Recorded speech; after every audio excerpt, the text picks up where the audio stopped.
Senhor, quero te agradecer pelo dia que nascer, pelos dias que vão vir. Senhor, ouve a minha oração, ouve o meu coração a dizer obrigado, Senhor. Obrigado, Senhor.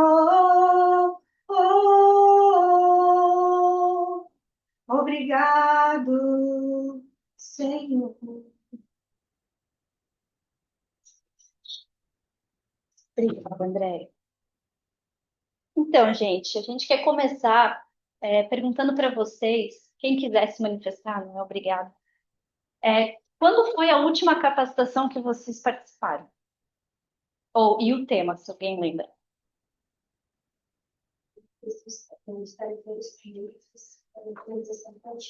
Criativa? Ah, que legal. Muito bom. Mais alguém? Eu também acho que a gente estava no mesmo em Blumenau, né? Foi antes, né? Foi antes. Eu também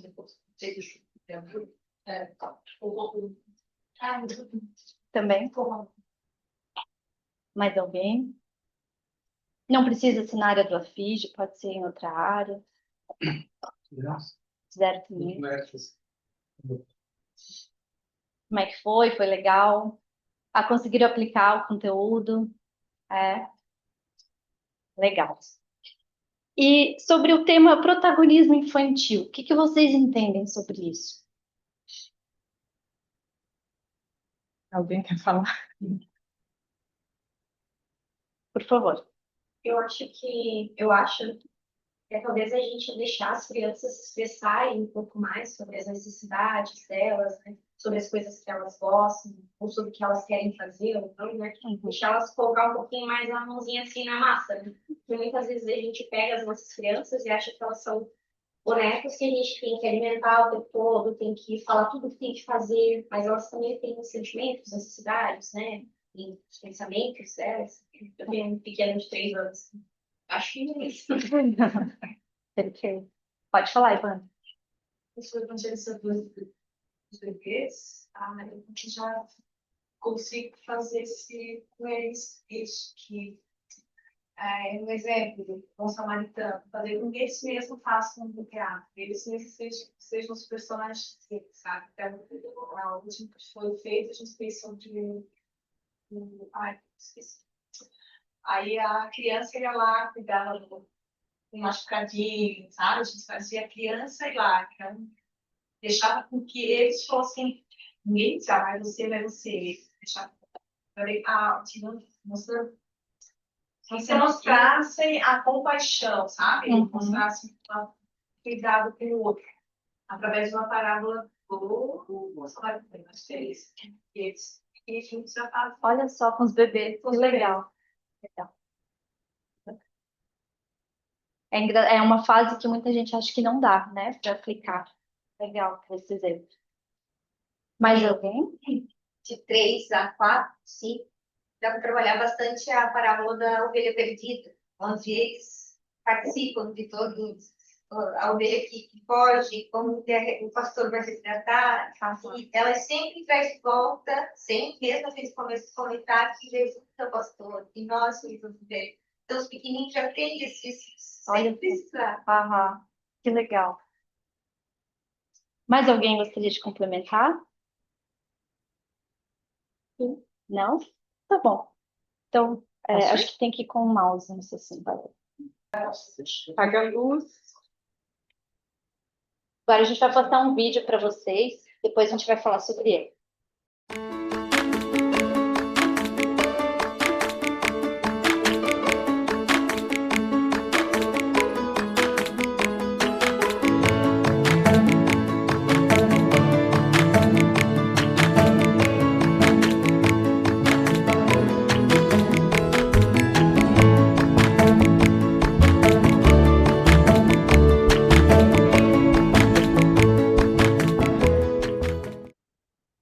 então, pessoal, quais personagens nesse vídeo vocês identificam?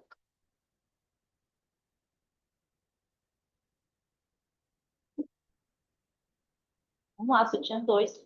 Eu não sei se é um prol, mas tem pequeno, né? Eu acho que eu coloco muito nessa posição ali que ele tá de querer ensinar, né? Uhum. Que ele sabia criar e que ele conhecia, né?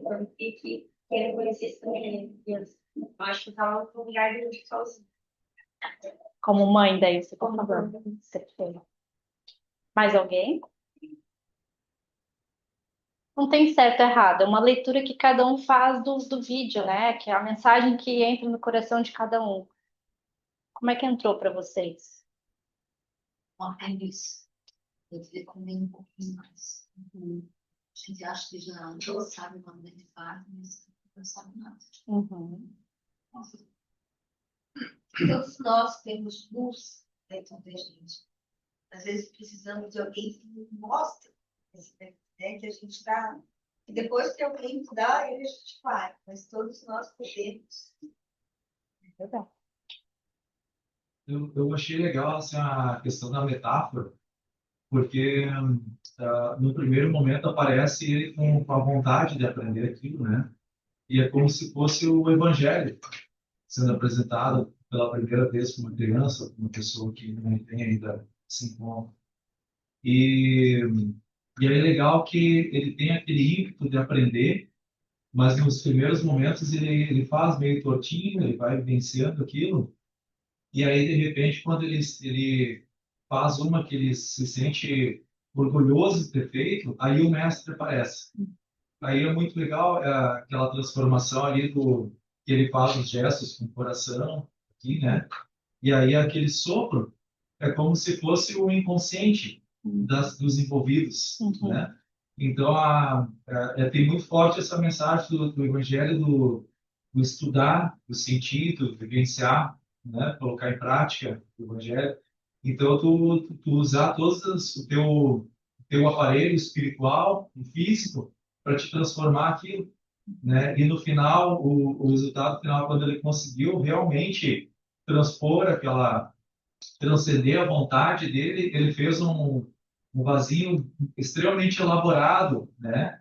E aquilo ali vem muito da mente dele, não que estivesse efetivamente brilhando, mas dentro da cabeça dele ele se sentia assim. Uhum. Então, trazer isso para a evangelização é muito interessante, né? Fazer com que o jovem realmente ele entre nessa imersão, que ele vivencie aquilo ali e traga para a vida dele, Perfeito. né? A vida prática. Perfeito. Até nós, enquanto o vaso, né, na nossa jornada evolutiva, né? Próprio, Vaso escolhido. começou muito, tinha uma estrutura e foi aos poucos. E a questão que me chamou a atenção também, quando ele ensina ali como o vaso, para se aproximar das mãos, quando eles fecham as mãos juntos, forma um coração também. É um amor que precisa colocar em tudo que faz. Né? Uhum. Então, vai ter um olhar. E é a riqueza desse momento. Daí, olha quanta coisa legal que cada um vai complementando, que viu que os outros não viram, né? Eu vi também como evangelizador, né, uma criança, a gente colocando aquela sementinha pequenininha, e com um esforço, né, deixando que eles entendam e descubram as próprias potencialidades. Eles têm, e às vezes está lá apagadinho, aquela luz me mostrou, como se disse assim, aquela semente que a gente ainda cresce, frutifica. A gente vê no olhar da criança como eles se sentem capazes e toda isso, né, de conseguir fazer, enfim, deixar fazer, não cortar, como elas falaram, né, com amor, essa luz que é o evangelho mesmo, né, a gente colocando aquela sementinha. Onde a gente vê, muitas casas já tem, né, o evangelho, a evangelização de bebês, que hoje eu vejo assim, que passaram por mim, hoje já estão lá nos seus 12, 10, 8 aninhos, fazendo outras coisas, conseguindo fazer, colocando as suas potencialidades, né? E a gente, de uma forma, ajudou, deixou crescer. e dessa forma. Fantástico. Pegando esse teu gancho, né? De que forma ali no vídeo o mestre orienta ou conduz o aprendiz? Exercícios, modelo. Paciência. Ele deixa ele praticando, né? Uhum. Daí a gente traz o protagonismo ali no alto. É isso aí. Acho que tudo que vocês falaram complementa muito, mas a ideia do vídeo é trazer essa exemplificação de como a gente pode aplicar o protagonismo na evangelização. A ideia da luz, da construção do vaso, é essa semente do evangelho que nós, enquanto evangelizadores, estamos levando. E nós não estamos lá para trazer uma mensagem pronta, para botar todo mundo dentro de uma mesma caixinha. Nós estamos lá para ter esse olhar, para identificar a luz que habita em cada um, as potencialidades que habitam em cada um, que são diferentes umas das outras. E o nosso papel é fazer essa luz brilhar, conduzindo, sendo exemplo, mostrando os vários possíveis caminhos. Esse é o nosso papel enquanto evangelizador.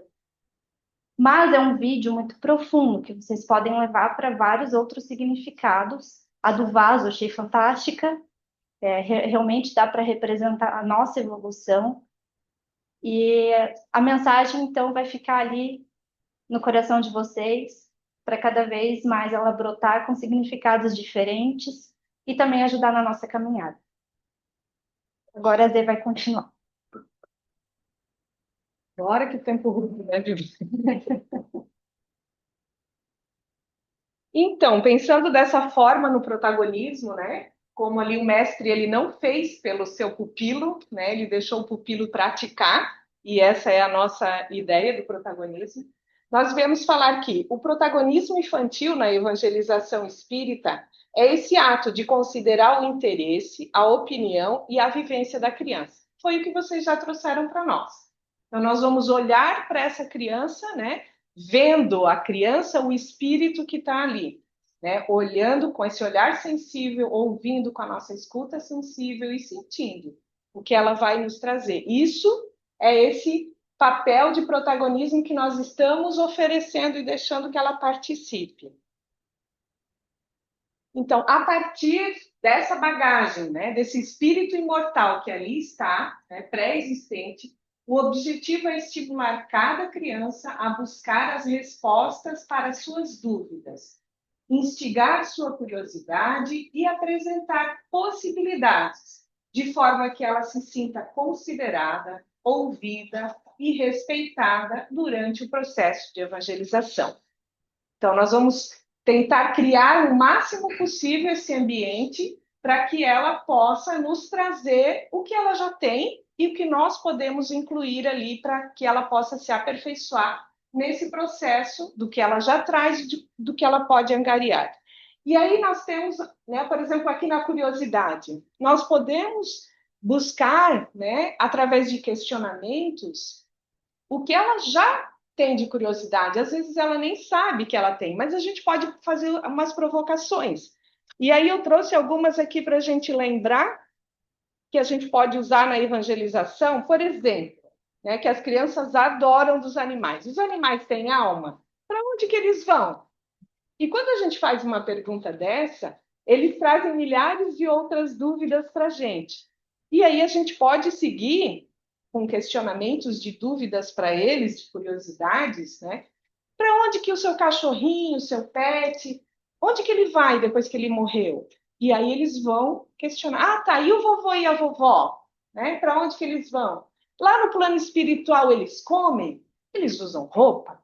O que eles fazem? Eles ficam sentados numa nuvem? Então a gente faz umas provocações para ver o que eles vão trazer. E às vezes, com uma pergunta nossa, de provocação, de curiosidade, eles trazem milhares de temas para que a gente possa abordar, e às vezes são assuntos para tratar durante um ano inteiro, com uma única pergunta que a gente faz.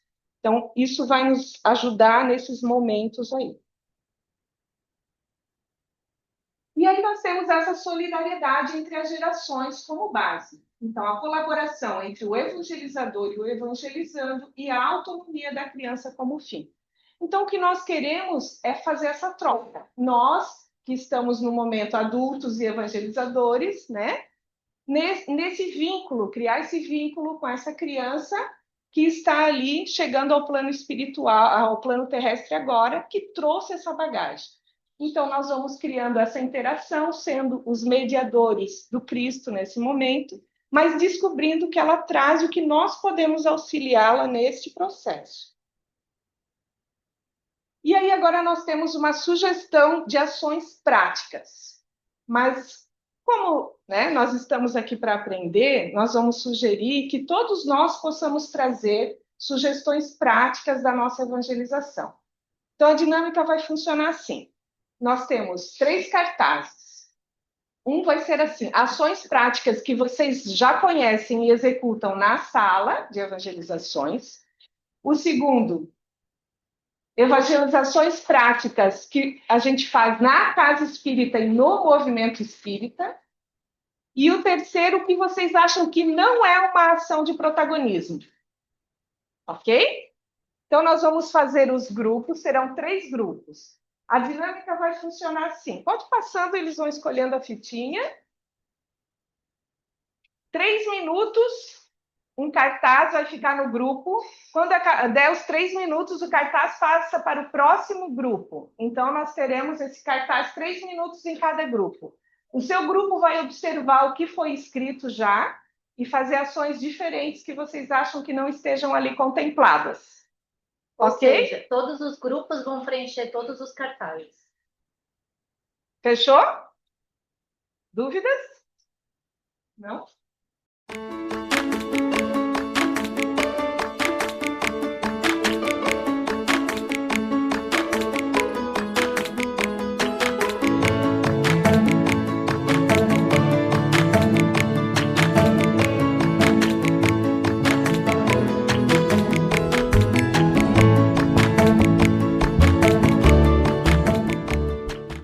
A gente vai passar aqui algumas que já estavam aqui conosco, mas eu vi que vocês completaram aqui bastante. Daí, se vocês quiserem complementar depois, ficaria interessante. Então, faça mais perguntas do que respostas. Foi o que a gente falou antes da curiosidade dentro da sala da evangelização. Esteja sempre disposto a ouvir ativamente. Valorize o que cada um tem de melhor. Conheça o seu evangelizando, né? Saiba qual conhecimento ele tem, como é a família dele, né? Qual o perfil, a idade, se ele tem, né, algum aspecto diferenciado que precisa ser considerado, se ele sabe ler, se ele não sabe ler, a gente, né? Todos os detalhes. Estimule a participação de todos. E aí aqui nós temos o nosso girassol com algumas dicas, né? Ó, explore diferentes formas de exposição, esteja sempre disposto a ouvir, conheça, aqui algumas repetidas. Estimule a participação, seu evangelizando é o astro do encontro, escolha temas de interesses das crianças, garanta que todos os ensinamentos sejam vivenciados, valorize o que cada um tem de melhor. Mais ou menos isso. Eu vi que tem bastante coisa que vocês colocaram aqui, e quem quiser manifestar alguma que acha que está diferente daqui, que é interessante, por favor. Tem mais um ainda? Nossa. Explore diferentes formas de exposição, a gente falou ali antes, garanto que todos sejam vivenciados, já está lá também. Utilize o método socrático.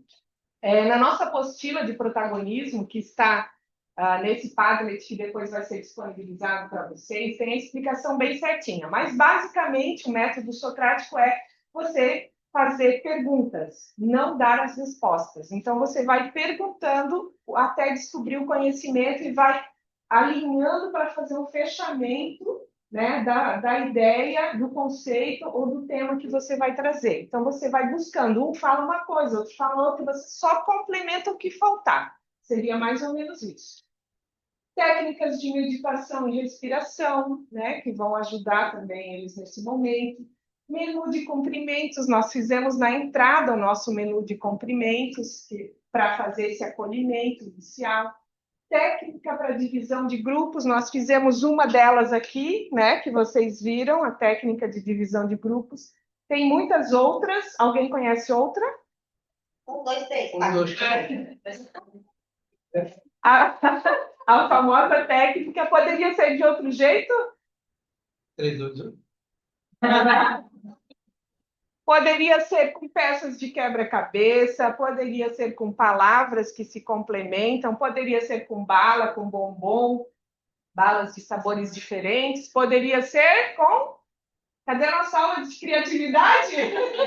Sorteio de cores. Sorteio de cores. Folha de frutas, mesmo. Oh, isso, olha, criatividade aí. Poderiam ser várias outras formas, certo? Um fala de corpo, outro espírito, algo que seja antagônico ou não, ou similar, né?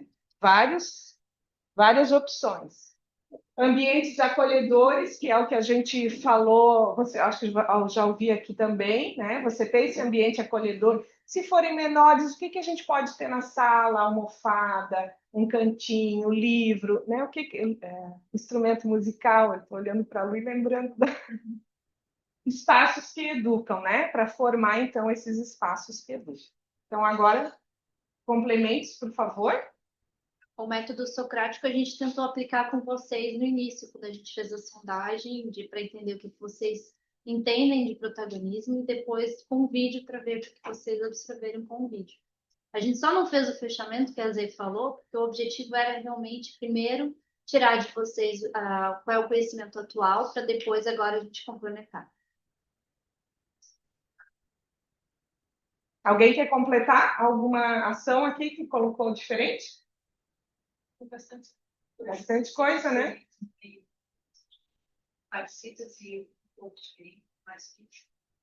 Está dentro do que a gente falou, né? Tem uma parte bem interessante que a gente já tem até na nossa apostila, é um costume que a gente faz na nossa evangelização, e ele já fez evangelização comigo, a Lívia não está aqui. Que a gente faz assim, nós chegamos na evangelização, depois do cumprimento, da oração, a gente pode fazer uma escuta, né? Um momento de escuta com eles, que é assim, como foi a semana? Aconteceu alguma coisa importante, né? Às vezes o pet deu um problema, a vozinha, o vozinho, então esse momento de acolhê-los também nesse momento de escuta do que aconteceu com eles na semana, eles se sentem inclusos. Também é uma forma de ação de protagonismo que eu acho que deve estar aqui contemplada com certeza. Lá na nossa casa, a gente criou a caixa da generosidade para os pequenos, né? Na verdade, os 2 até os 6 anos. Então, cada um trouxe um brinquedo, um livro, algo que gosta. Então, assim, conforme eles vão chegando, antes da prece e tal, daí a gente está com essa caixa lá, daí eles chegam, interagem, compartilham e tal. Daí, quando chega a hora, daí eles guardam tudo, né? Daí a gente tira a caixa dali, senão eles querem brincar o tempo todo, né? Mas foi uma ideia bem bacana, assim, onde eles trazem coisas para compartilhar, histórias que eles gostam, e daí tem aquele momento de eles extravasarem um pouco, né, para que depois, quando começa a evangelização, eles consigam... Já é um acolhimento com o protagonismo, né? Porque é eles que trouxeram, eles que estão fazendo. E às vezes é difícil para a criança trazer uma coisa, né, e deixar ali, sabe? Então, já é um trabalho ali também. Muito bom. É uma ação, e você colocou aqui essa Não, ação, sim. viu? Tá vendo? Quantas ações que ainda não estão aqui que podem ser inclusas? Ali tem uma caixinha anônima de acolhimento. Caixa anônima de acolhimento. O que seria? Assim, Sugestões. sugestões, assim. Por exemplo, os bebês, a gente sempre pede para as mães. A gente pede o que elas estão achando, se elas gostaram, e a gente dá para que elas possam também dar sugestões. Quem não quiser falar diretamente, pode colocar ali, boa. Sugestões, ou às vezes elas estão com uma problemática de criança. Já aconteceu isso, minha mãe disse assim, eu vou pro problema hospital, assim, sei lá, egoísta, de repente, né? E meu filho fala assim, eu tinha que falar mais sobre isso, aí a gente tem uma aulinha, alguma coisa a respeito disso, aí a gente acaba fazendo alguma coisa em cima disso, para, né, vivenciando isso na sala com a criança, ensinando ela a compartilhar. Boa sugestão também. A Andréia queria falar. Essa é muito boa de trazer, porque uma mãe nos trouxe a dificuldade. Eu estava desencarnando com o Rosinho, eu tinha um aluninho, né, de 3 anos. E ele não estava sabendo lidar com isso, então a gente trouxe. Então foi importante ela ter trazido para a gente todo o problema, né? Aí a gente ficou várias aulas, porque tinha muita coisa para se falar ali, desde a parte que ele estava doente, o mundo espiritual. Então aquela coisinha que ela trouxe, você viu de um mês de aula, assim, né? Com vários tópicos diferentes, todo comentário. Daí ficou melhor, ele entendeu que o vovozinho ia para casa, na verdade. Legal, tá vendo? Então, ó, o nosso protagonismo na infância, às vezes, tem que considerar a família, né? Porque a criança não vai, talvez, se manifestar de todo. Então, precisamos desse complemento da família também, bem importante. Também às vezes tem como a demanda na comunidade, né? Como aconteceu com a descoberta. Você pode dar exemplo das aulas. Eu fui convidada para voltar a evangelizar, porque nesse momento tinha acontecido aquele acidente na creche lá, aquela coisa horrível, e os evangelizadores estavam muito abalados. Então eu trabalhei, e as mães estavam muito falando naquilo, e estavam uma energia muito ruim, que era a quinta seguinte. Aí eu levei tudo da reencarnação e mostrei toda a parte, toda a partida, toda a parte linda, porque tá pequenininho, porque os mais velhos fui dar mais para os pais que estavam com muita coisa, e a criança queria ir embora também, porque lá era mais legal. Então, as crianças estavam envolvidas com aquele fluido dos pais que estavam com aquela energia, né? Daí eu tinha que trabalhar não só as crianças, como também os pais, para que isso faz parte. Deus, como pai, não deixaria acontecer aquilo se não tivesse os desígnios para aquilo acontecer, toda uma cadeia de coisas. Então, foi trazido várias aulas do túnel da reencarnação. Às vezes, O protagonismo deles, escolher a próxima encarnação. Escolher a próxima. Eles passavam pelo túnel, tinham programação reencarnatória, eles escolhiam. Não foi muito legal, então agora você vai ter que voltar, porque para a missão que você gostaria. Então, tem que fazer bastante com o coração. Daí eles voltavam e chegaram: olha, pronto, eu vou ser bombeiro agora, eu vou fazer direito, eu vou fazer direito. Só para contextualizar, o Bernardo era um evangelizando da Andréia e da Dilva, lá no Cefac, né, que desencarnou naquele evento lá da creche.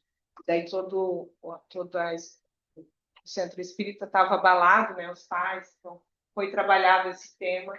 E nós depois tivemos também um livro que foi feito, um diálogo literário pela FEC desse acontecimento, né, do Bernardo. Então, está ali fora a estrelinha, contando essa história. Então, às vezes, algo que acontece também na comunidade também entra nesse nosso protagonismo aqui para envolver. Isso.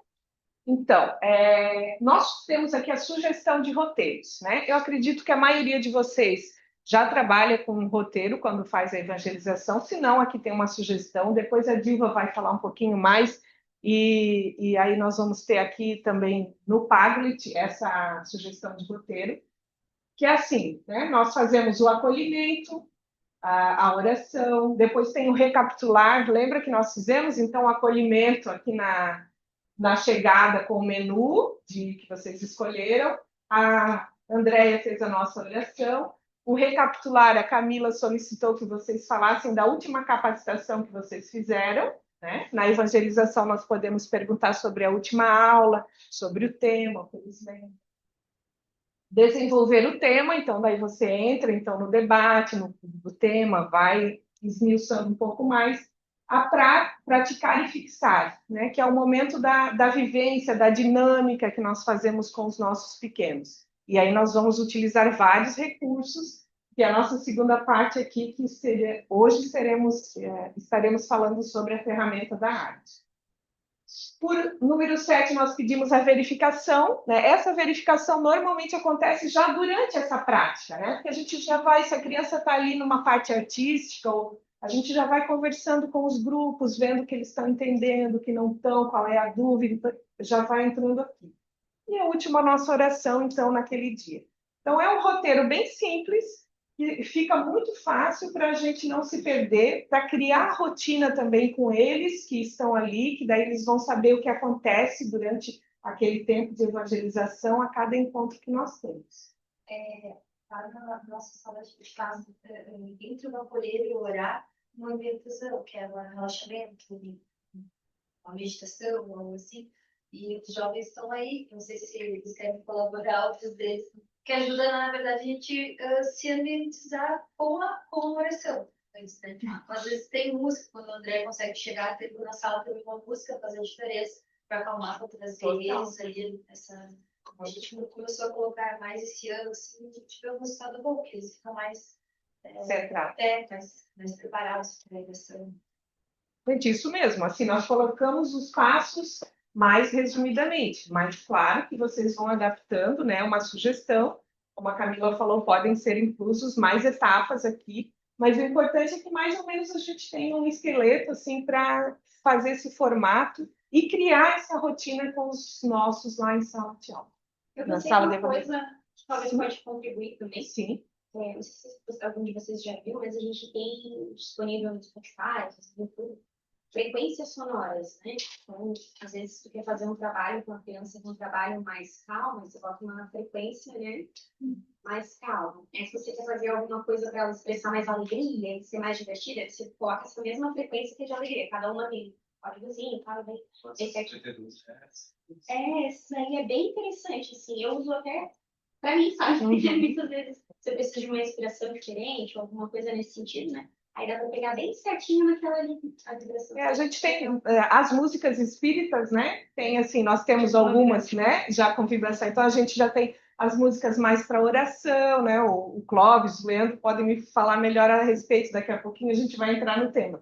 Mas assim, a gente já tem então, né? As músicas espíritas que a gente já trabalha. Algumas mais para eles pularem, brincarem, algumas mais para acalmar. Então dentro da evangelização, a gente também pode utilizar e muito da música com esse sentido. Depois nós vamos ter essa parte que vai ser bem legal. Obrigada por trazer. Tá tudo certo até aqui? Ô, Zê, o que seria sondar? Eu pulei? Desculpa. Sondar foi o que a Camila fez aqui. Ela perguntou o que nós entendemos sobre o assunto do dia, que era protagonismo. Né? Isso. Isso aqui Obrigada, André. Realmente, sondar é isso. Conforme o tema que eu vou tratar no dia, sempre com eles converso e conduzo a conversa com eles em cima daquele tema. Se eu tratar de temporalidade, por assim, né? Se der organizado na semana, eu assim. É bem mas isso. sondando a percepção deles. Isso, é o tema do dia, daí tu vai vendo, né? Pode me fazer a provocação com uma pergunta, trazer alguma, ou uma parte de curiosidade, ou uma pergunta, vai instigar eles falarem daquele tema do dia, bem isso, tá? Então, a gente já vai entrar nos recursos da arte, né? Para a gente promover o protagonismo na evangelização, como um todo, desde a infância, a juventude e a terceira idade. Para todos, porque é o que abrange e faz com que nós possamos nos tirar as nossas máscaras, né? Porque daí ali a gente vai no personagem, a gente vai colocando as emoções, e é maravilhoso. A gente tem sempre que dar o primeiro passo. Às vezes a gente tem uns, como se diz, os freios de mãos bem puxados, a gente não vai. Mas quando a gente inicia fazendo aos pouquinhos, a gente percebe que é uma ferramenta maravilhosa. Para nós e para as nossas crianças, nossos jovens que nós evangelizamos. Então, assim, ó, o teatro mexe com as emoções devido à empatia que provoca com o espectador. Além disso, é um excelente veículo para transmissão de inúmeras ideias.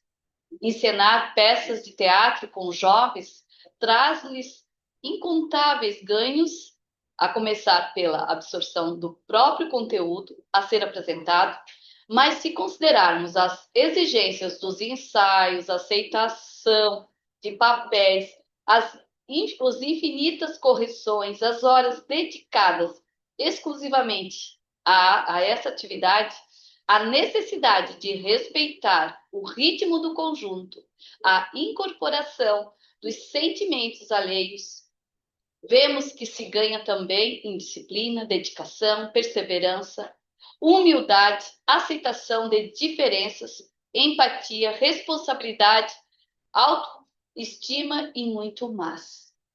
E a gente não precisa começar o teatro com, então eu trabalho com crianças menores, então eu não vou fazer teatro. Não, gente.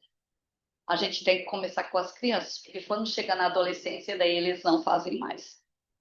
Daí aquele que veio com essa preposição, essa ferramenta já íntima trabalhada em outra encarnação, tudo bem, mas aquele que teria que ser apresentado nessa, o quanto antes. Coloca ele vestir lá, a possibilidade de vestir ele de pastor, dele se expor desde pequenininho, porque daí ele vai tomando gosto. E a gente vai percebendo que depois essa ferramenta faz a diferença para aquele espírito.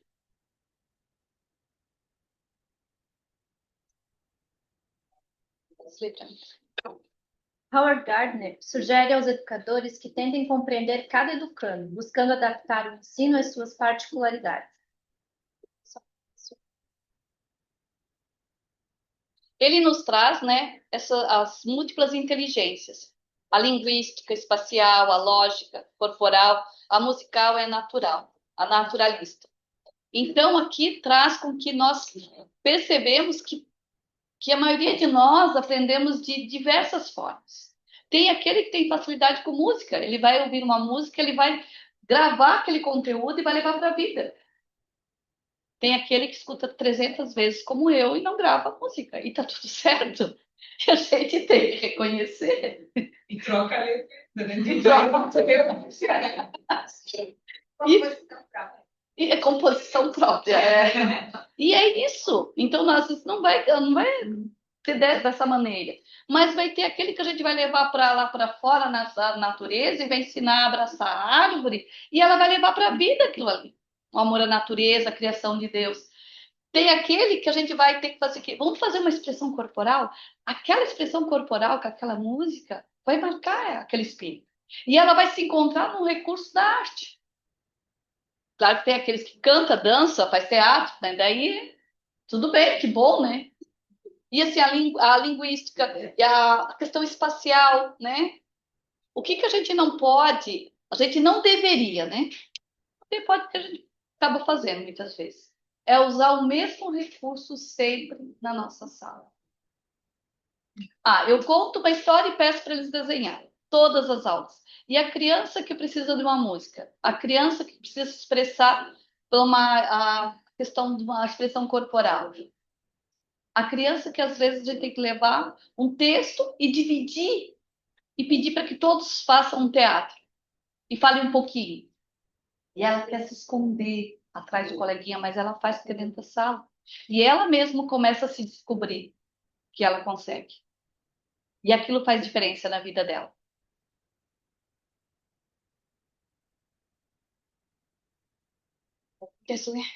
A arte tem como meta materializar a beleza invisível de todas as coisas, despertando a sensibilidade e aprofundando o senso de contemplação, promovendo o ser humano aos páramos da espiritualidade. Espírito Viana de Carvalho. Silvana, posso fazer um comentário? Pode? Ali sobre essa fala, que tinha outro slide, que lembrou esse ano, lá na nossa evangelização, a gente está seguindo o roteiro de espíritos, adaptando, né? E o primeiro encontro do ano, a gente fez num parque, para que daí fosse feita uma trilha, para que tivesse a contemplação da natureza, justamente para despertar a questão de Deus e tudo mais. E foi interessante que daí lá eles coletaram alguns materiais, folhas, pedras, chão, nada, né? E a gente guardou isso e a gente está fazendo trabalhos, porque agora a gente está trabalhando com os pequenos, por exemplo, os reinos.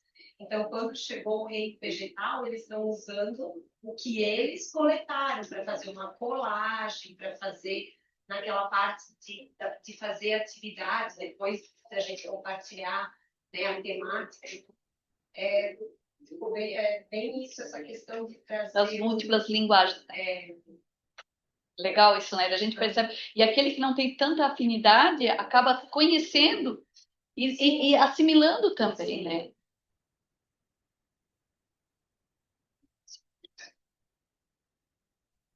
Então, graças à sua contribuição, o bruto se acalma, o primitivo se comove, o agressivo se apazigua, o enfermo se renova, o infeliz se redescobre, e todos os outros indivíduos ascendem na direção dos grandes cismos. Livro Arte no Centro Espírita, Planejamento e Prática.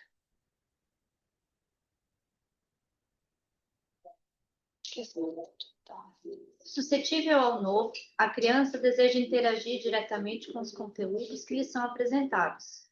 A arte, nesta fase, mais que em qualquer outra, é valioso recurso na educação do espírito. O teatro, a música, a dança, a literatura e as artes plásticas, nas suas variadas modalidades, auxiliam a criança a desenvolver-se em suas diversas dimensões espiritual, psicológica, fisiológica, sensorial, etc., propiciando oportunidades para o remodelar dos caracteres, como nos indica Kardec, no mesmo livro. Isso a gente trouxe para que a gente possa perceber que está nas obras de Kardec. E às vezes a gente não percebe, né? Mas aqui é para representar as formas como a gente aprende. Então, quando a gente lê alguma coisa, a gente absorve 10% daquele conteúdo.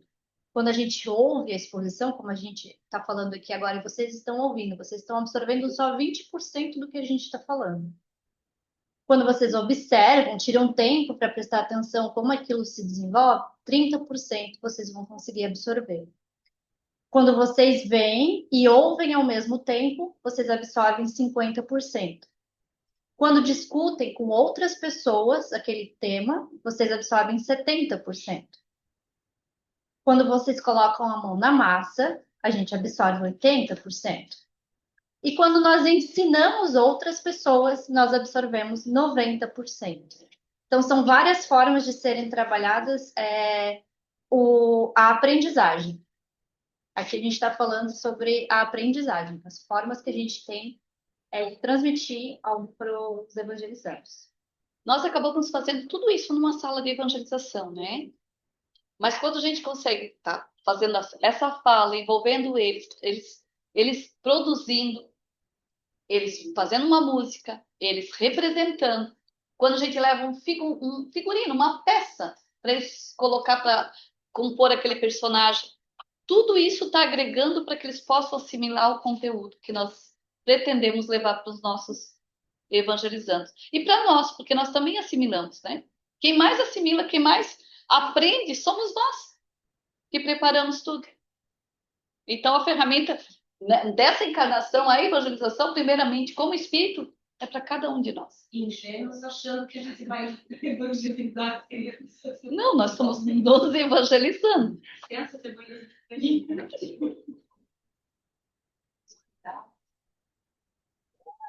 E aqui a gente trouxe alguns exemplos, né? De momentos de arte, tanto na infância como na pré-adolescência. Aqui nós temos o Miguel, né? Ali, a Camila, posso explicar um pouquinho a parte? Tá, nesse vídeo aqui, ele está posicionando as folhas. Daí, o que dá para notar aqui a importância é que, para ele, a posição delas, a locação ali é importante. E depois que ele finaliza, ele conta. Então, aqui a gente entende como a inteligência, tanto espacial, que é para posicionamento, quanto a lógica, e também está envolvida.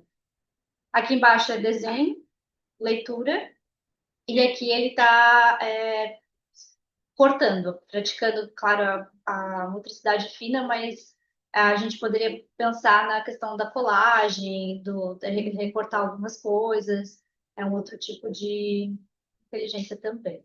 E assim, não é que ele tem todas, mas o importante é que nessa fase a gente oportunize para que ele descubra qual que ele tem mais afinidade, qual que ele se identifica. E daí tem também os jovens, que a Dilma acho que pode falar melhor.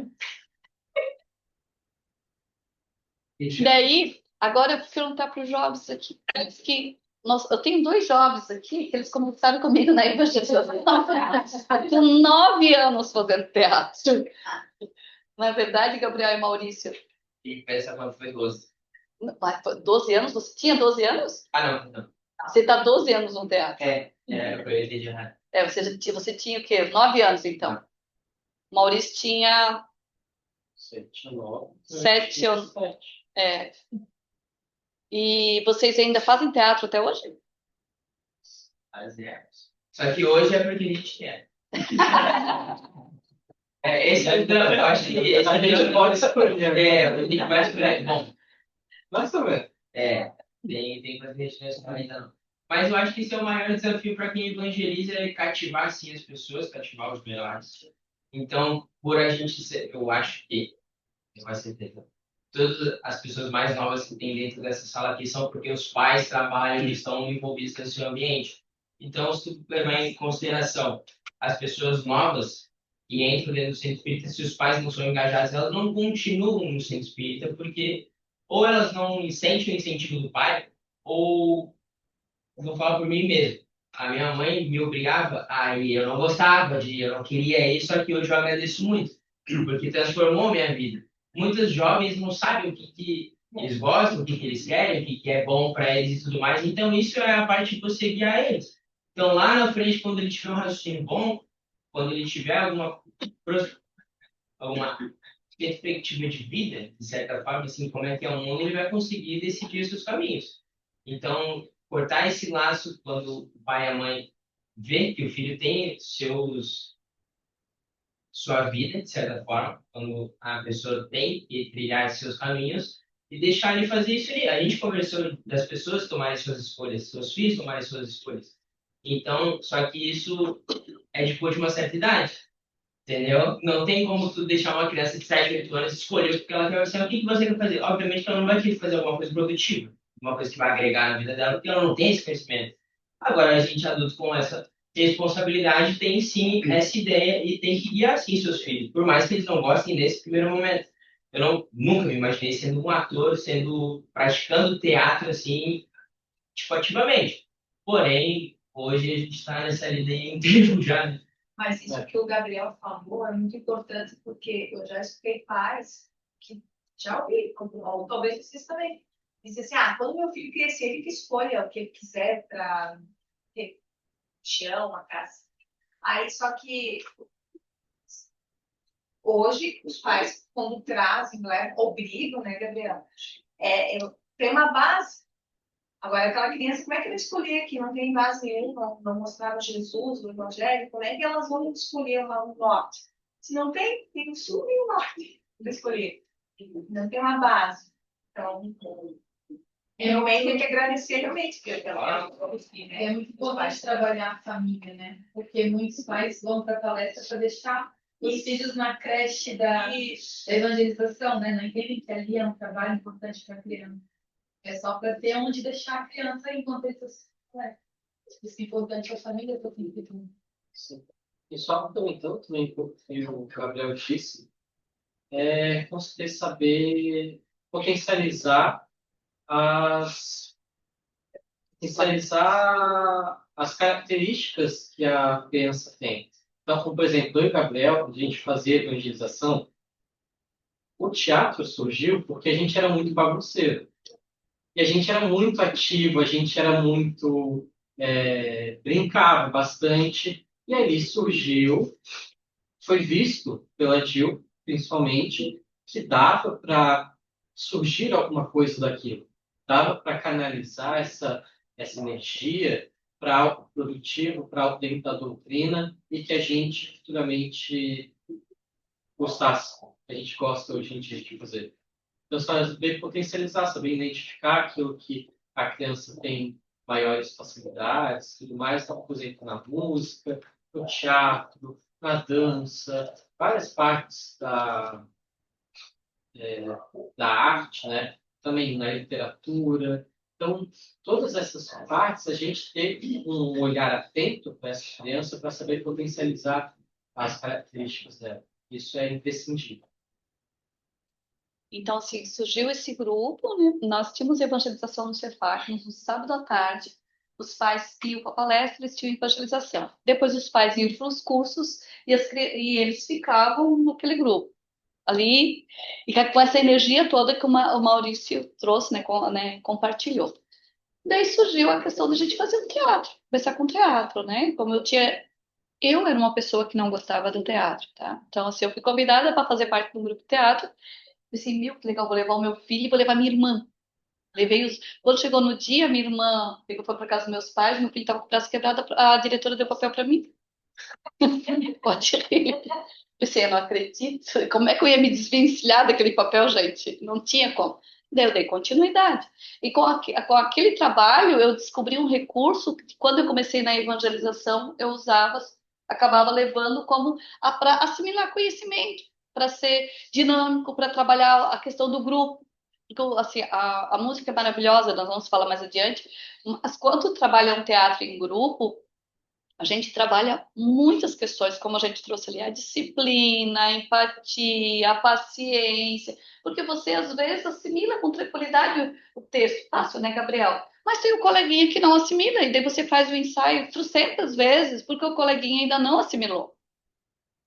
Daí tu já vai trabalhando ali a paciência, né, o acolhimento, e a gente vai crescendo com o grupo e vai criando vínculos. E é uma porta para que a criança possa se vincular à casa espírita como um trabalhador através da arte. Aqui nós temos a Joana, que gosta do violão. Aqui esse grupo aqui foi quando se iniciou 2018, acho, não, 2017, o grupo Jovens em Cena. Foi o primeiro ensaio. Foi 2015? 2015, então, 10 anos. Nós tínhamos que fazer um teatro no encontro de jovens, e naquele ano, que antes disso, eu dava aula com 3 grupos de evangelizadores. E naquele ano eu tinha saído dos 3 grupos, eu tinha ido para a evangelização de bebês. E eu fui numa reunião do EJA, e eles pediram para fazer um teatro, e eu não sei, a minha mão não ergueu, não ergui. Foi alguém que ergueu minha mão, porque eu ergui a mão. Depois que eu ergui a mão, eu quase me descabelei. Assim, meu Deus, eu sei fazer um. Eu nem tô mais com os jovens, eu tô com os bebês. Como é que eu vou fazer um teatro com os bebês? Daí a gente foi atrás dos grupos do qual eu participo, que eu era evangelizadora antes, e fazia teatro em sala, perguntando para os jovens quem gostaria de ensaiar um teatro para apresentar num encontro de jovens em Joinville, ensaiar em novembro, dezembro e janeiro, gente. Nas férias. E daí a gente passou ensaiando nos finais de domingos, se ajoelhando para os pais trazerem eles para os ensaios, porque era verãozão, né? E a gente levou a apresentação para Joinville, no encontro de jovens, que era o tema Céu e Inferno. E aquilo foi assim, aquilo cativou o coração dos coordenadores e dos jovens, que hoje, como os dois, o Gabriel saiu ano passado, né? Mas o Maurício continua, aqui nós temos outros integrantes. E a gente traz esse exemplo por quê? Porque vocês também podem fazer grupos e teatros na casa de vocês com os jovens. E isso faz uma mobilização nos jovens que vocês não têm ideia de quanto isso é importante. Às vezes as pessoas pensam que precisa de grandes recursos, materiais, né? Pode começar de qualquer maneira para o teatro. Pode criar seu próprio roteirinho dentro daquilo que quer fazer, pode pegar exemplo de outras caras, a internet está cheia disso daí também. Às vezes, com qualquer petrífico, dá para fazer a historinha, coisa assim, principalmente com crianças. Né? E os jovens, eles querem pertencer a um grupo. E quando a gente diz que a gente tem um grupo de arte na casa, ele se vincula como trabalhador desse grupo. Mas a gente já pode começar cativando lá na infância, lá nas aulas com 5, 6, 7, 8. É a melhor idade, 9 anos, né, Gabriel e Maurício? É a melhor idade para cativá-los, porque ali eles se mostram as suas habilidades, eles também se mostram interessados a conquistar aquela habilidade, a potencializar. Viu? Falando em teatro, Leandro está aí pensar. A Camila é a defensora de Judas. não fale mal de Judas, porque ela disse para nós que ela entende Judas, porque ela, quem fez, ela entenderia da mesma forma que Judas entendeu. E perante isso, ela pediu para o Leandro e a Letícia, que são evangelizadores dos jovens, que falasse sobre a vida de Judas. E que agora está saindo. Não, isso foi muito Beato interessante, porque nós estávamos analisando algumas passagens ali, e aí veio a história de Judas e a luz do livro Boa Nova. E aí eles viram o outro lado, e aí nós fizemos uma pesquisa também da questão do Judas, malhar Judas, o traidor. Então era aquele consenso geral, assim, sabe? E eles se sentiram tão entusiasmados de conhecer uma coisa nova que aquilo lhe deu uma ideia, partindo deles mesmo, de fazer um teatro. Aí nós montamos tudo ali, e, gente, nós montamos com inteligência artificial. Colocamos os capítulos do livro ali e tudo mais, pedimos as peças, as falas, ficou perfeitinho, muito legal, muito profissional, então ajuda bastante, tá? Não sei, quem não está usando inteligência artificial tem que usar, porque é uma mão na roda. Se a gente não entende, como o Bob está falando, mas do recurso, a gente não vai ter um diretor experiente, alguém que entenda teatro, mas pede para a inteligência artificial, escreve bem, ela passa com muita riqueza, né?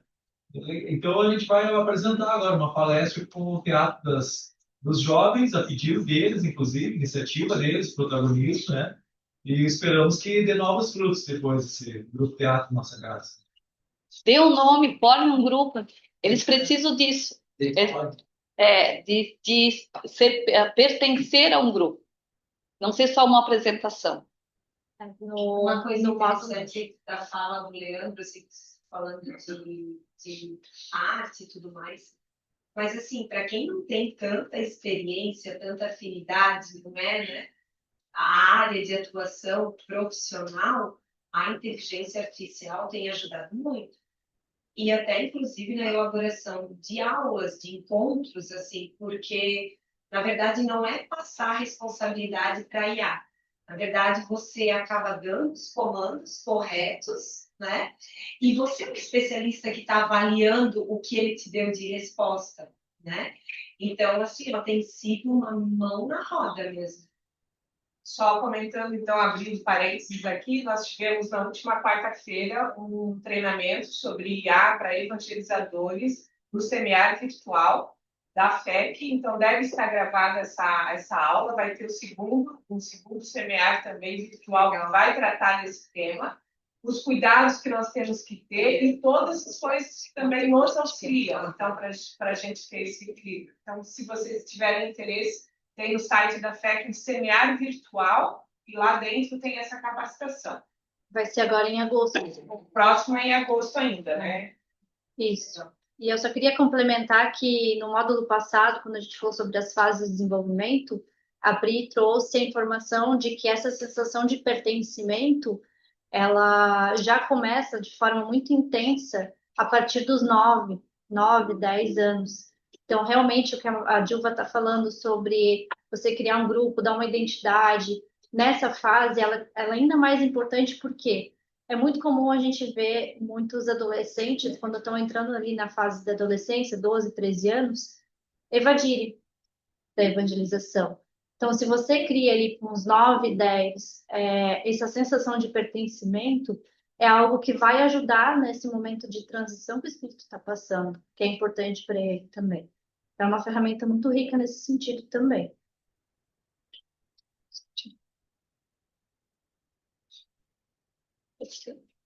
A arte tem uma finalidade grandiosa na vida do espírito. Ela oferece os mais ricos mecanismos de evolução do pensamento e sentimento. Promove um estado de alegria que dulcifica seus pensamentos de forma efetiva. Nós tínhamos um exemplo do nosso colega, né, irmão do Maurício, que eu não vou falar o nome, que ele participava do mesmo grupo, e ele sentava na cadeira e ficava o tempo todo, eu não vou fazer o papel, batendo as perninhas, lembra?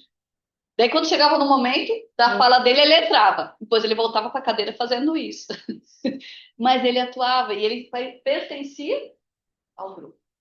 E ele passou toda essa fase sendo acolhido nesse grupo. Então, isso é o dulcificar. Desculpa. A gente estava conversando antes ali nos grupos, né? Essa questão do não obrigar, né, o evangelizando a fazer algo que ele não queira. Mas, ao mesmo tempo, eu estou escutando vocês falando aqui dessa questão, né? E a fala do Gabriel. Na verdade, não é que foi obrigado, mas Foi impulsionar, vamos dizer. então, de certa forma, claro, a gente vai achando uma palavra bonita para dizer, não, você vai fazer isso. Só mais uma colocação. Ele já fez a programação na vida espiritual, só que ele não recorda. Daí, quando ele vem, ele bota a culpa na mãe, entendeu? Ele já fez a Só para deixar bem claro, eu não brinquei. Eu tinha falado, filho, ele disse que Não, me lembro disso. Não me lembro. Eu lembro eu falando assim, deixa eu ficar em casa, eu quero jogar. Não, você vai. Não, teve uma fase que aconteceu que se o espírito ele ia só por causa do teatro, não por causa da evangelização, né? Foi o que nos passaram também, tá? Ambientes. Então tem essa questão. O que acontece? A gente dá liberdade. Hoje os nossos jovens aqui eles tiveram liberdade de escolha. É isso. Não precisou falar nada. A liberdade de escolha na minha casa é assim, ó, ou tu vai, Não. escolhe. É assim, ó, dentro da ciência é comprovado que até os 25 anos, né, o córtex cerebral não está completamente já, né, em funcionamento.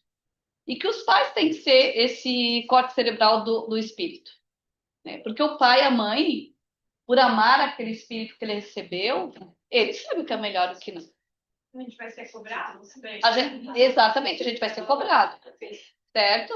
Então, assim, ó, a gente vai incentivando. Dentro de uma sala de evangelização, se a gente deixar livre para os pequenos escolher, como diz o Gabriel, não vão fazer nada que possa trazer, né, assim, para eles produto produtivo. Eles vão querer passar uma fala, eles vão querer ensaiar, mas quando eles chegam no momento da apresentação, que eles estão preparados, que eles conseguiram perceber que eles fizeram, que eles conseguiram fazer bonito, que eles receberam os aplausos e que eles ainda estão levando o conteúdo e eles conseguiram trabalhar em grupo, que aquele trabalho criou vínculo para aquele grupo. Daí é o momento de fazer a soma dessa continha.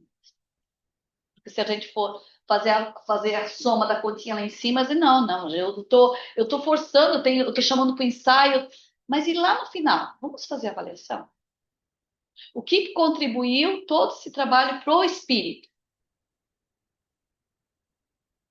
Se nós tivéssemos liberdade total, se a gente não tivesse esse comprometimento com a espiritualidade antes de vir, de reencarnar, sabendo dos nossos boletos que nós estão pendentes, nós estaríamos aqui? Eu acho que a ideia do protagonismo é deixar eles se envolverem, a gente não ir lá e fazer por eles, né? Isso. Para eles terem essa autonomia e não deixar a questão da escolha ali, quer, não quer. Não, é trazer junto, fazer participar e fazer eles se sentirem pertencentes, né? A ideia do protagonismo eu entendi mais dessa forma, assim, não uma escolha, quer, não quer, sim ou não. E até eu diria mais, até a questão mesmo do jovem. Hoje em dia, um jovem que não está frequente no movimento espírita, não está frequentando uma casa espírita, ou o próprio jovem que está frequentando, quanta influência ele recebe. Então, hoje em dia, essa palavra influência já se criou até a questão do influencer digital. Então, quantos influencers digital estão por aí, né? E o papel do evangelizador pode ser também um influencer dessa maneira, dessa magnitude, para induzir o jovem, a influenciar o jovem a permanecer no movimento espírita e crescer como espírito.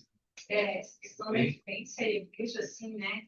Se for para exemplificar desde a época que eu participei de juventude e agora as minhas filhas, né? Por exemplo, a Lili, ela acha o máximo usar as camisetas da Mocidade Espírita, dos encontros. Tanto é que todo domingo ela faz. Ela fez uma lista das camisetas que ela quer que eu compre. Fez uma lista. Eu fiquei estudando assim. Ela, sabe? Mas, ó, isso é uma influência, Eu fiquei sabe? pensando. Ela poderia, só porque não, ela quer, ela ficou uma camiseta e balé, no teatro, ela faz teatro, eu já pegou ela pro teatro, já foi pro teatro também, e para a próxima, uma da Dilma também, da Ademir também, ela quer ir com uma camiseta, sabe? Hoje eu achei muito fofo, ela lá se arrumando, ela não escolheu a camiseta, sabe? Então, isso é uma influência legal, né? Então, são pequenas coisas, mas que vai, assim, ela segue alguns jovens espíritos, ela acha legal, sabe? Ela usa a tecnologia, ela segue os meninos aí do teatro, ela segue músicas espíritas, ela ama teatro, né? É o que ela quer para a vida dela, mas ela está seguindo essa área, então é uma influência. Se a gente quer, né, respeitar todas as habilidades de nós todos, né, gente? Hoje a gente está falando desses recursos porque a proposta era essa, tá? Para ficar bem claro, certo? Então, o teatro é uma arte que modifica a vontade e reflete uma maneira de ser. Por isso que já falamos. Já falamos isso aqui? Saneador? Não. Então, o teatro é uma arte que modifica a vontade, reflete uma maneira de sentir, de perceber, que passa em sua intimidade. O teatro, como todo trabalho de arte, passa a ser um processo educativo e saneador. Tá. E agora, o teatro na casa espírita deve ser visto como uma terapêutica para o espírito. É uma rica oportunidade de explorar e modificar pensamentos, as emoções e os sentimentos do espírito. Não podemos nos esquecer de que o teatro tem uma conotação mediúnica, da mais alta importância, já vamos explicar. É importante representar papéis que possam contribuir com a educação daquele espírito. Essa educação poderá transformar seus hábitos e até mesmo refletir-se em seu comportamento mental.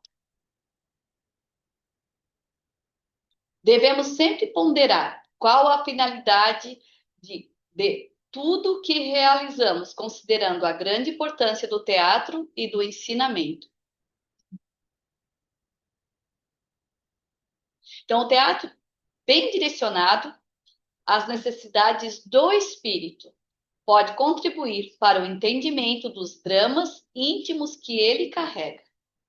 Verdade, a gente vê muitas crianças, né, transbordando algumas situações pela imaginação, né? De trazer, às vezes, uma questão de violência, ou de amorosidade, ou de raiva, né? Eles, às vezes, não se sentem seguros por aquilo por eles, mas no teatro, né, em alguma coisa assim que é mais imaginário, eles expõem isso muito. Isso, a gente pode trabalhar de várias maneiras, né? A gente pode trazer um tema com as crianças. Hoje nós vamos trabalhar o tema sobre família. Como é que é a nossa família? E eles vão representar as demandas que mais tá em alta para eles. Se é uma família amorosa, eles vão trazer essa amorosidade no teatro. Se é uma família que tá tendo algumas outras demandas, eles também vão trazer. E daí a gente pode estar trabalhando dentro dos conteúdos da evangelização. Mas essa questão do mediúnico, o que é? Nós botamos na inteligência artificial, na IA, e trouxe o teatro que vai envolver o umbral, vai envolver várias questões. Daí a gente tem que ter muito cuidado com isso, gente, quando a gente trabalha com crianças, pré-adolescentes, jovens. A gente jamais deveria dar um papel que traz uma energia pesada para os nossos evangelizandos. Se tem a necessidade de representar essa parte mais pesada, mais difícil, o evangelizador tem que trazer para si. Ele tem que fazer esse papel. Por quê? Porque quando eu faço um papel para uma criança, para adolescente, fazer de um espírito que está sofrendo, se ele já tiver essa habilidade da arte cênica, se ele buscar essa energia para ele, o teatro é uma memória do espírito. Quando tu sobe em palco e tu representa um personagem, aquilo fica gravado na memória do espírito como se ele realmente tivesse vivido aquela cena na vida real.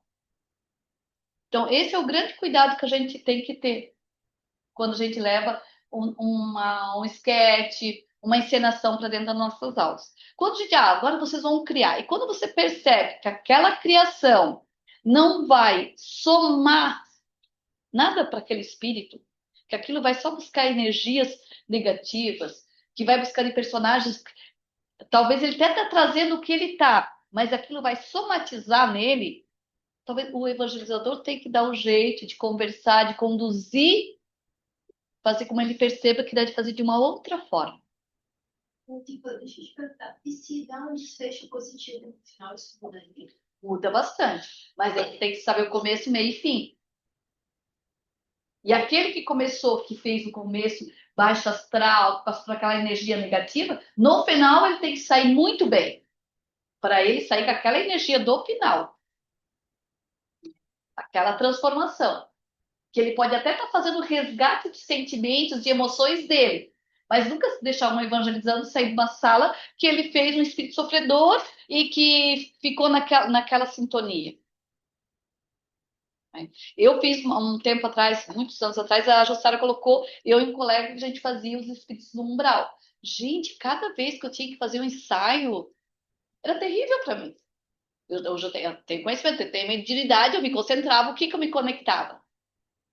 Então, a gente tem que ter esse cuidado, principalmente com as nossas crianças, porque a gente sabe que, como nós temos mediunidade, nossas crianças também têm.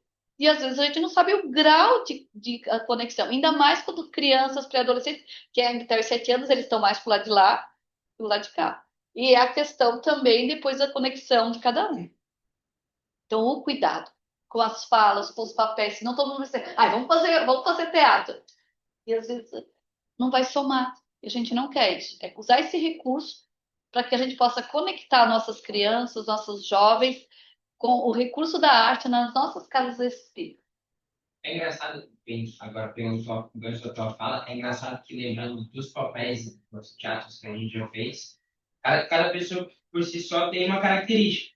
Eu sou um pouco mais ríspido, sou um pouco menos tolerante com algumas coisas e tudo mais, só que eu não ganho o papel que eu seja uma pessoa com as características que eu tenho. Não sou uma pessoa, fiz um papel grosso, nunca fiz um papel que seria mais autoritário, nunca fiz um papel que eu tivesse que impor alguma coisa. Sempre era alguma coisa contrária. Isso faz parte da evangelização, apresentar um sentimento diferente para aquela pessoa.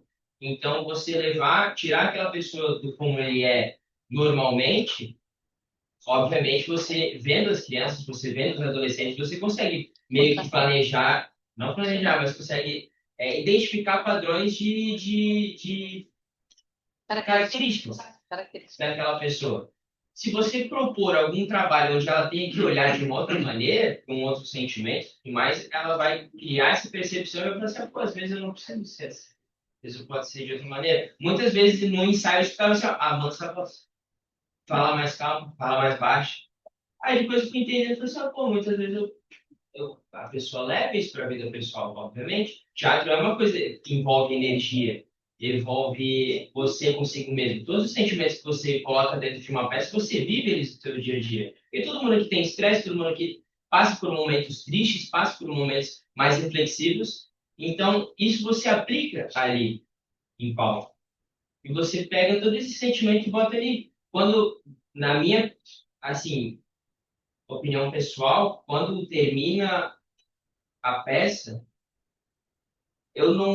aquela satisfação que eu tenho não é por aplauso, é pela sensação de alívio que eu tenho quando aquilo acaba, que me mostra que eu fui capaz de pegar aquele papel, que me mostra que eu posso interpretar outra pessoa, que eu consigo descobrir outros sentimentos que eu tenho.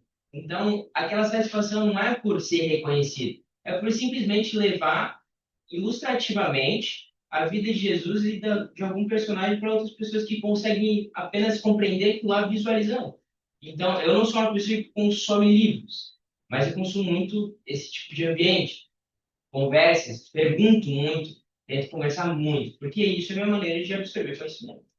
Entende?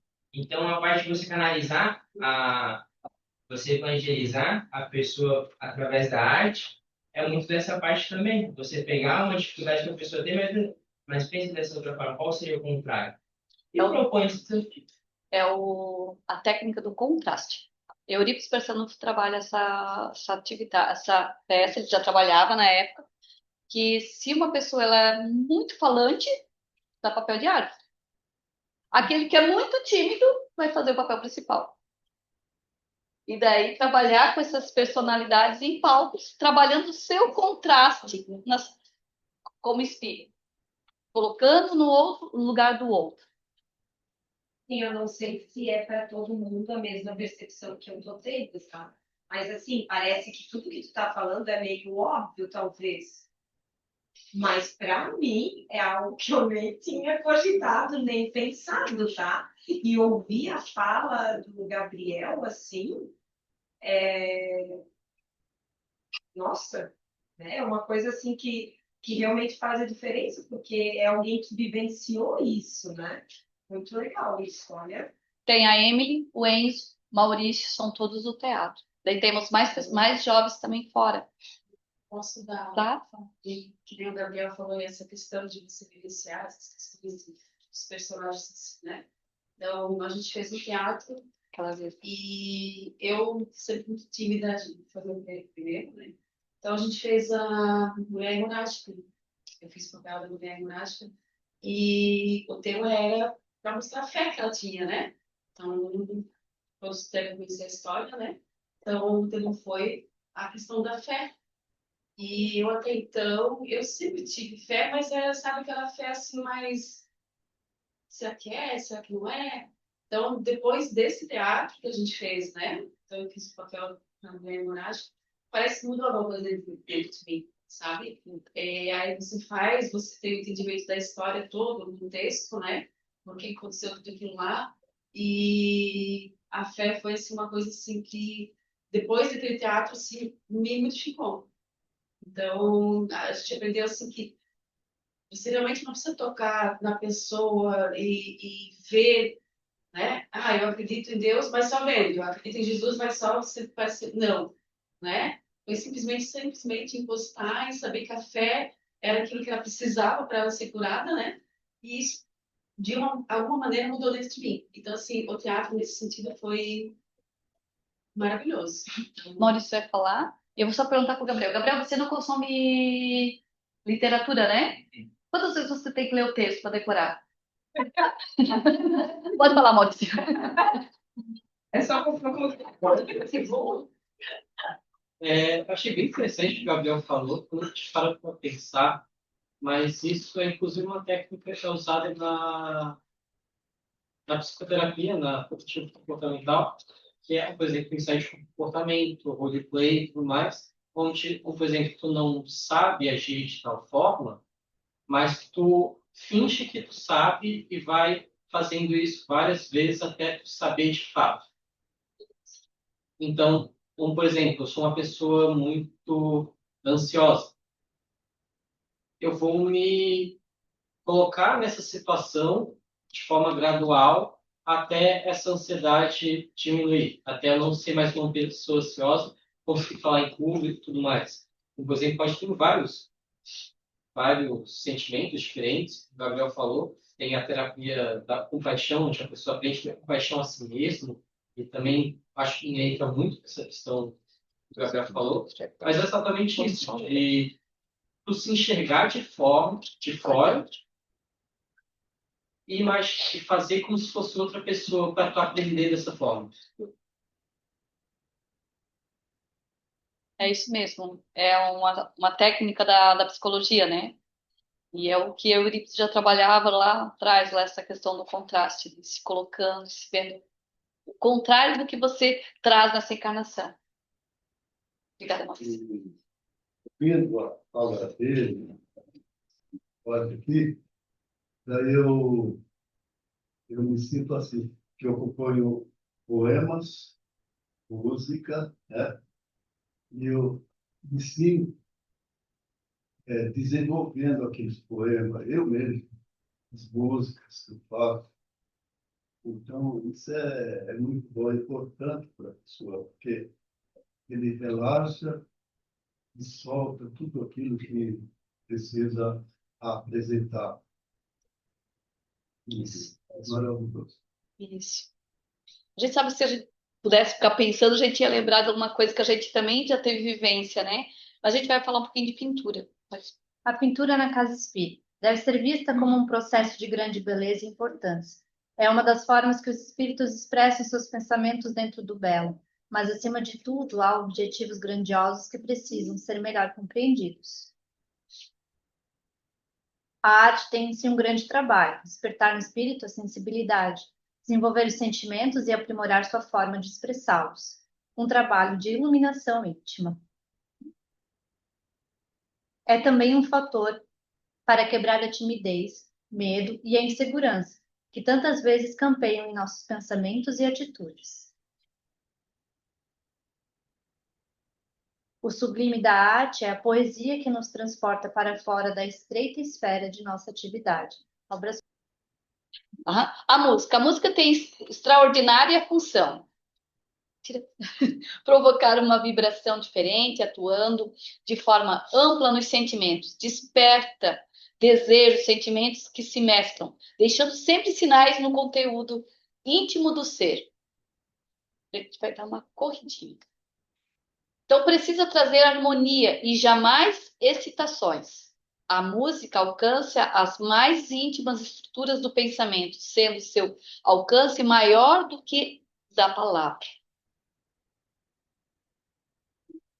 O coral na casa espírita. O coral coloca o espírito em nova sintonia. Deve ter sempre uma expressão verdadeira, na qual a letra toque o pensamento de quem ouve. Ao cantar, há uma ressonância mental que aos poucos incorpora-se ao pensamento e enriquece-o com a lição que a música e a melodia transmitem. O Espiritismo abre à arte um campo novo, imenso, ainda inexplorado.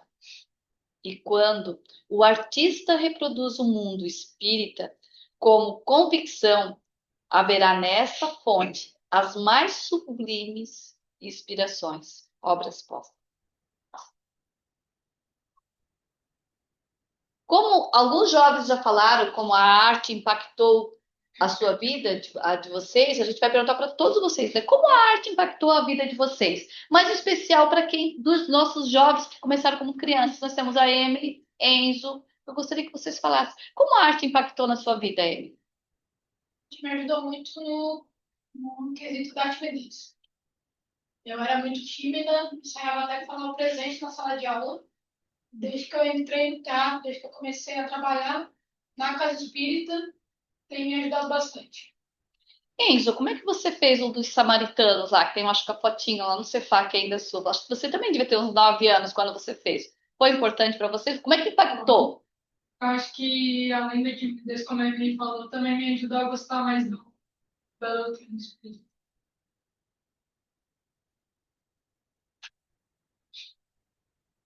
Pode passar. Uhum. Então, agora nós vamos ter a Andrea falando um pouquinho sobre a dinâmica com os menores, né? E também sobre a apostila, né? Você e o Colossus, certo?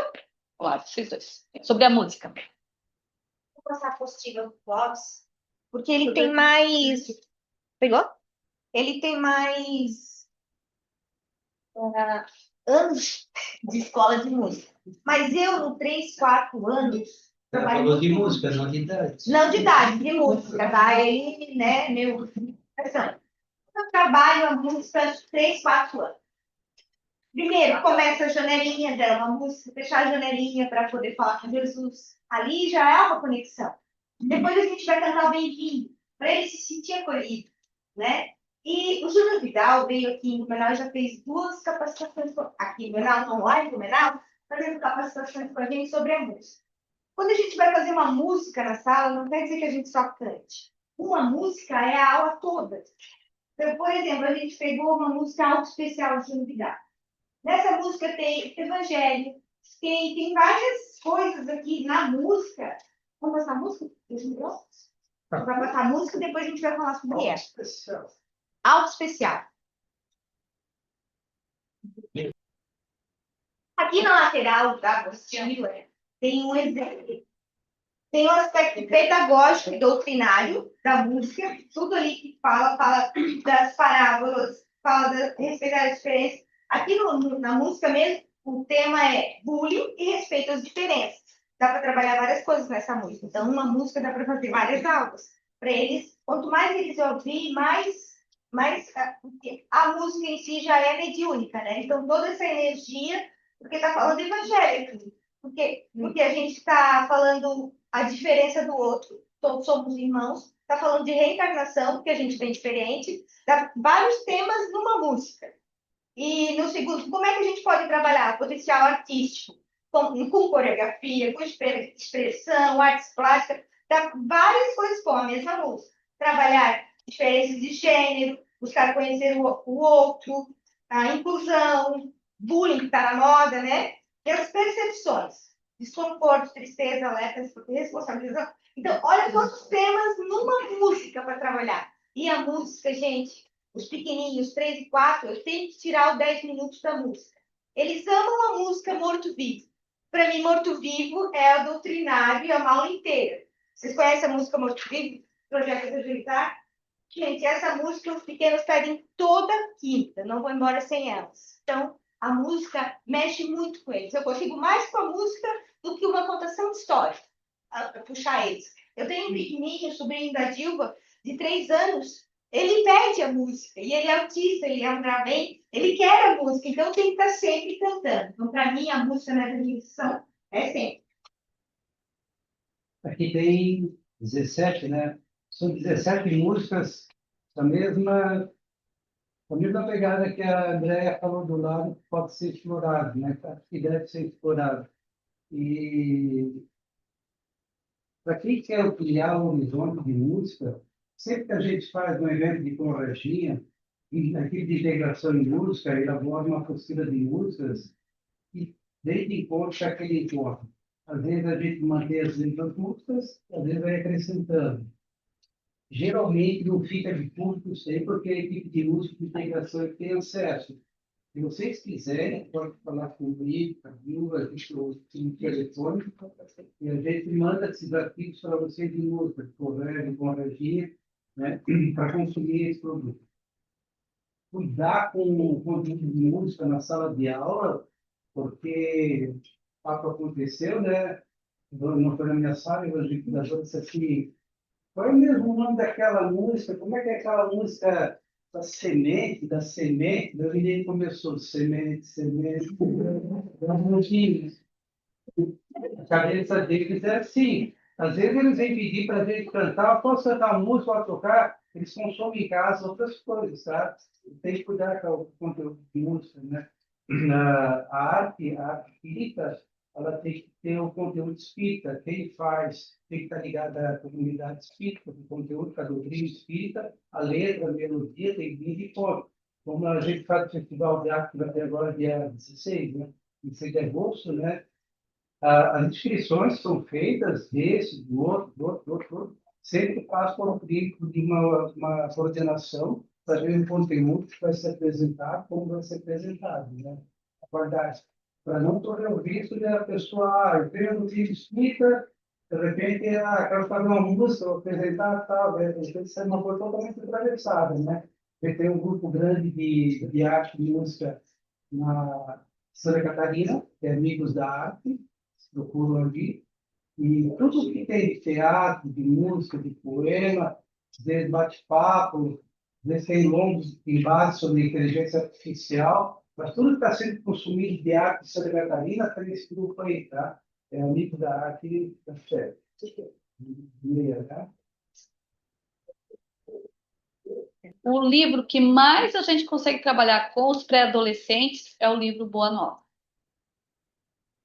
O livro Boa Nova, ele é espetacular para organizar textos que possam trabalhar com os pré-adolescentes e adolescentes.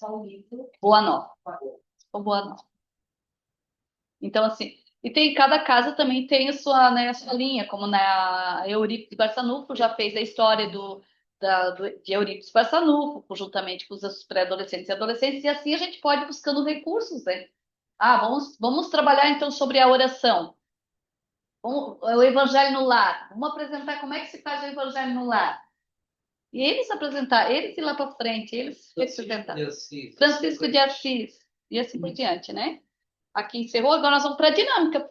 Como que o nosso... Aqui é a parábola dos talentos, aqui é a parábola do bom samaritano, e aqui é do filho pródigo. Certo? Com o recurso que vocês receberam para poder trabalhar. Vocês vão procurar na internet essa parábola e vão fazer a apresentação civil.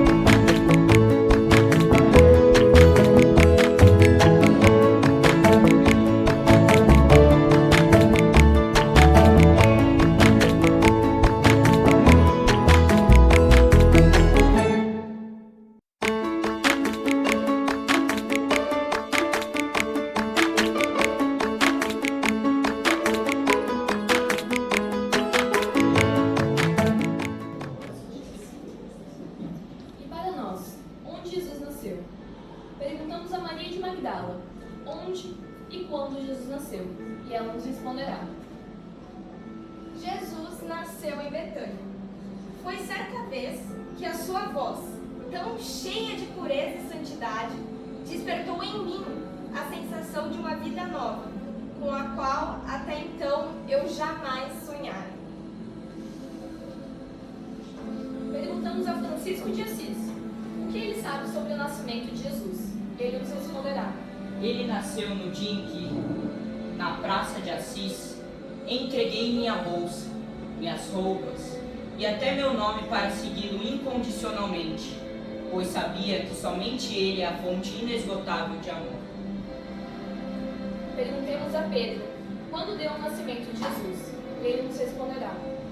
Jesus nasceu no pátio do palácio de Caifás, na noite em que o galo cantou pela terceira vez, no momento em que eu havia negado. Foi nesse instante que acordou minha consciência para a verdadeira vida. Perguntemos a Paulo de Tarso, quando se deu o nascimento de Jesus? Ele nos responderá. Jesus nasceu na estrada de Damasco, quando envolvido por intensa luz que me deixou cego, pude ver a figura nobre e serena que me perguntava: Saulo, por que me persegue? Eu, na cegueira, passei a enxergar um mundo novo, quando eu lhe disse: Senhor, o que queres que eu faça? Perguntemos a Joana de Cusa, onde e quando nasceu Jesus, e ela nos responderá. Jesus nasceu no dia em que, amarrado ao poste do circo em Roma, eu ouvi o povo gritar: negue, negue, e o soldado com a tocha acesa dizendo: este teu Cristo ensinou-lhe apenas a morrer. Foi nesse instante que, sentindo o fogo subir pelo meu corpo, pude com toda certeza e sinceridade dizer: não me ensinou só isso, Jesus ensinou-me também a amá-lo.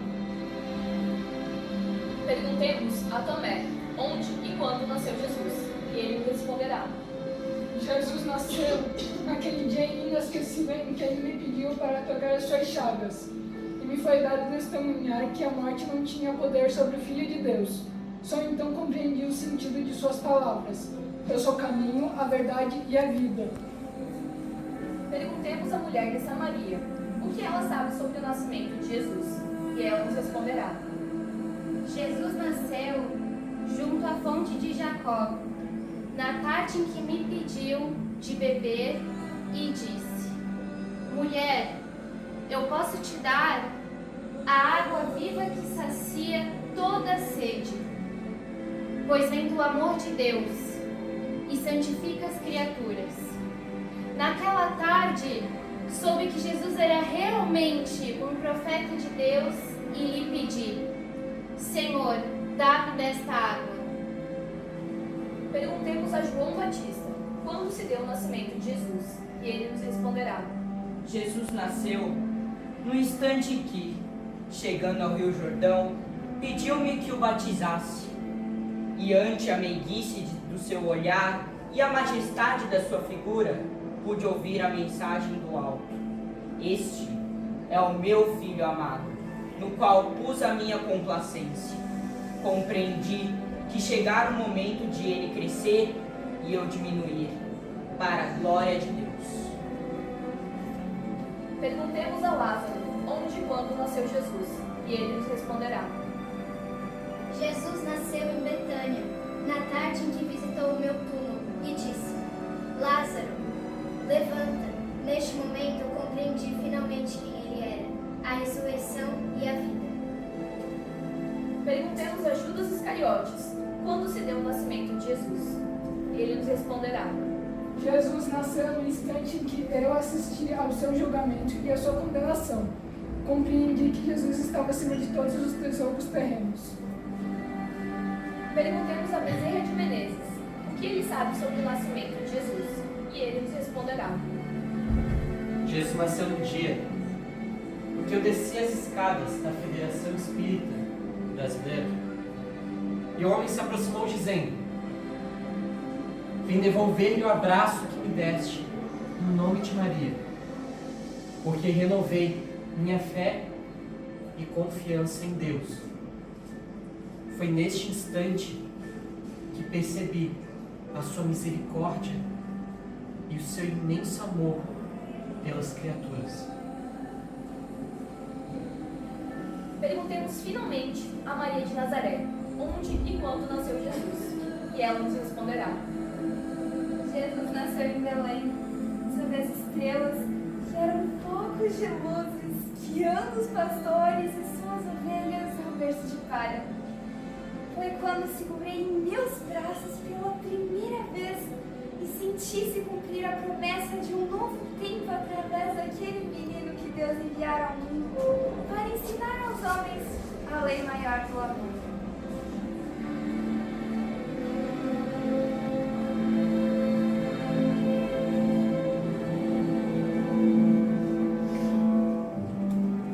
Agora pensemos um pouquinho.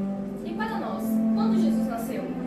Pensemos mais um pouquinho. Se descobrirmos que ele não nasceu, então procuremos urgentemente fazer com que ele nasça um dia destes.